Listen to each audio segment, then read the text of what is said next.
Comment gérer le fait d'être confronté à des sous-traitants qui signent des contrats de conformité RGPD et ensuite qui ne font rien? Alors, c'est une question qui m'a été posée il n'y a pas très longtemps en séance de questions-réponses.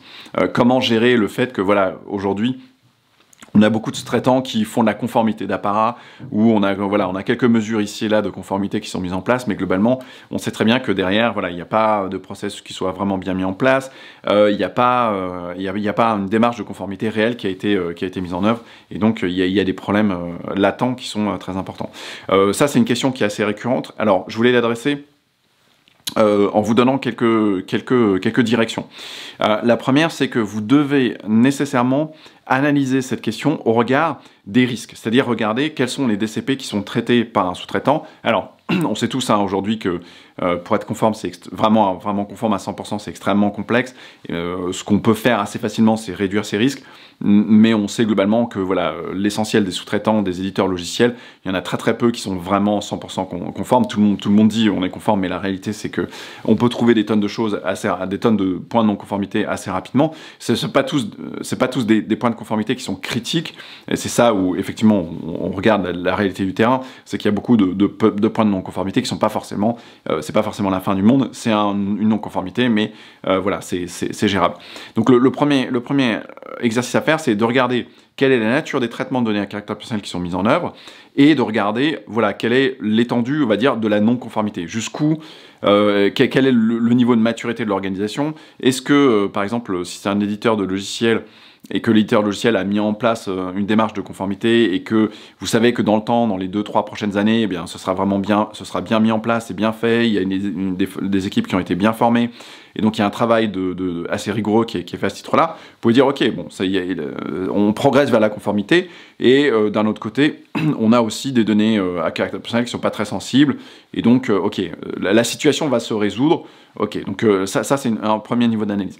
A contrario, si vous avez des DCP qui sont sensibles, donc sensibles au sens article 9, article 10, des données de santé par exemple, et que vous avez un sous-traitant qui lui présente de sérieuses défaillances, là vous ne pouvez pas continuer avec ce sous-traitant en l'occurrence. Pourquoi? Parce que à terme, vous pouvez être certain que vous allez avoir des problématiques de sécurité informatique, vous pouvez être certain d'avoir...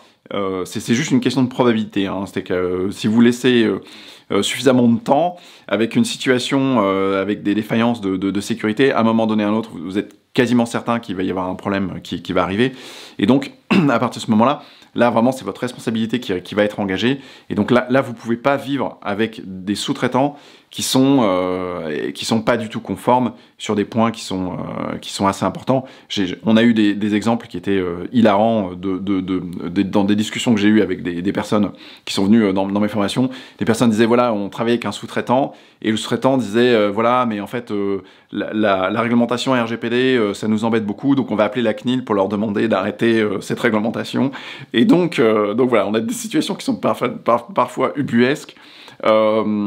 Mais la réalité c'est que voilà, ils sont pas conformes, et donc alors si le traitement est un petit peu sensible, vous pouvez pas faire autrement que de les évacuer, parce que c'est des personnes qui ont fait aucune démarche de mise en conformité, et ça va à un moment donné vous exploser à la figure, puisque voilà, dans une situation comme ça, il faut arrêter ce traitement, il faut remplacer le logiciel par quelque chose d'autre, et il faut évacuer le sous-traitant. Voilà. A contrario, si vous avez une newsletter dans laquelle vous avez que un email qui est traité, vous avez par exemple un contrat article 28 qui est bien fait, mais derrière vous savez que le sous-traitant, bon, la culture informatique n'est pas forcément la plus développée, vous pouvez dire ok, il n'y a que des emails, c'est pas la fin du monde, ok, on va leur laisser un petit peu de temps, et puis si nécessaire on changera de sous-traitant à la fin du contrat, ou quelque chose. Voilà. C'est quelque chose qui est plus gérable. Donc voilà, ça fait quand même appel à une compétence qui est importante de développer, hein, c'est votre capacité à faire de l'analyse de risque.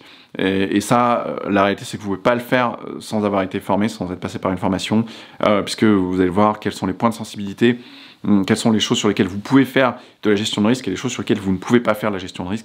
C'est extrêmement important d'avoir une analyse fine sur ces sujets-là, parce que c'est ça qui va vous amener à voilà, vous planter ou justement gérer ces risques correctement. Donc c'est quand même un élément qui est extrêmement important. Si vous n'êtes pas déjà passé par une formation, je vous invite vraiment à jeter un œil sur les formations que j'organise, ces formations de 2 jours qui sont très opérationnelles, On est organisé de formation, et donc voilà, c'est 2 jours pendant lesquels on voit comment déployer un process de conformité. Il y a des tonnes de checklists. Je vous laisse jeter un œil au produit qui est vraiment très bien, qui tourne depuis assez longtemps. Et voilà, et donc si vous n'êtes pas également abonné à la chaîne, eh bien n'hésitez pas à vous abonner, ça vous permettra d'avoir des conseils gratuits réguliers sur le RGPD, et ça vous permettra déjà d'avancer, de faire au moins un premier pas dans la conformité de ce côté-là. Voilà, j'espère vous retrouver à bientôt. Ciao, ciao!